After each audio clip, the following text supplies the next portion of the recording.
So there's this amazing story in the Word of God, and in a lot of ways for myself, it's turned into somewhat of a daily prayer. I try and convince myself to meditate on this passage and pray about it daily because it's a passage that affects all Christians in the same way. It's relatable, it's powerful, and it's encouraging. And I want to bring it to you today. And it's in the Gospel of Mark in chapter 9.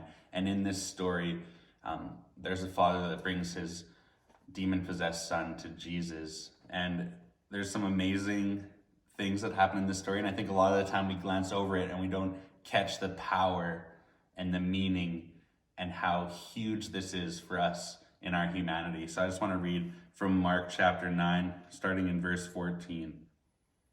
And when they came to the disciples, they saw a great crowd around them and scribes arguing with them.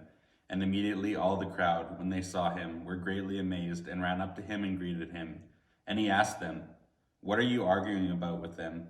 And someone from the crowd answered him, "Teacher, I brought my son to you, for he has a spirit that makes him mute.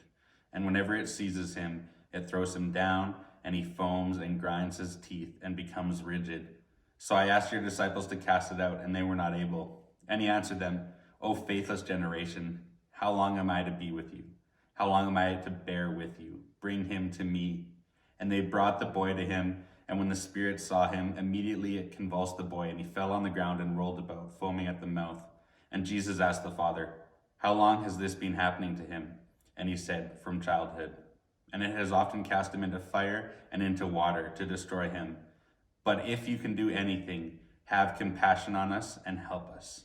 And Jesus said to him, "If you can, all things are possible for one who believes." And this is the huge part for me. Immediately the father of the child cried out and said, "I believe, help my unbelief. I believe, help my unbelief." And when Jesus saw that a crowd came running together, he rebuked the unclean spirit, saying to it, "You mute and deaf spirit, I command you, come out of him and never enter him again." And after crying out and convulsing him terribly, it came out, and the boy was like a corpse, so that most of them said, "He is dead." But Jesus took him by the hand and lifted him up, and he arose.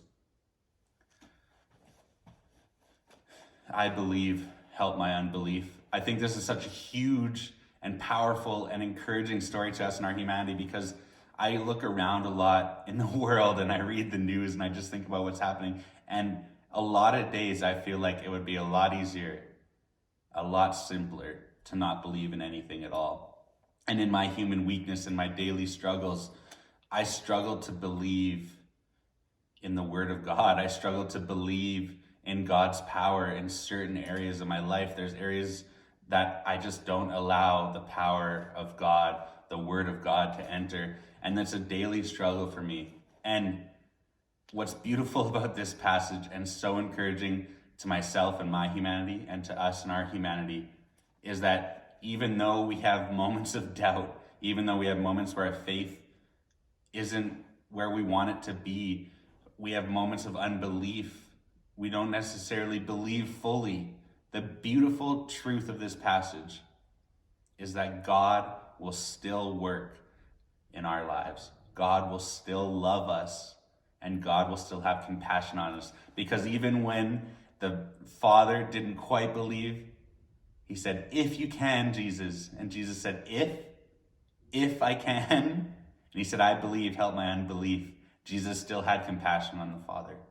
And Jesus still has compassion on us when we struggle with these doubts, these thoughts that creep into our mind. And that's humanity. And that's why I kind of wanted to share this today with you, is that no matter what we're going through, no matter where we're at in our faith, in our walk with Christ, God still loves us, and God is still fighting for us.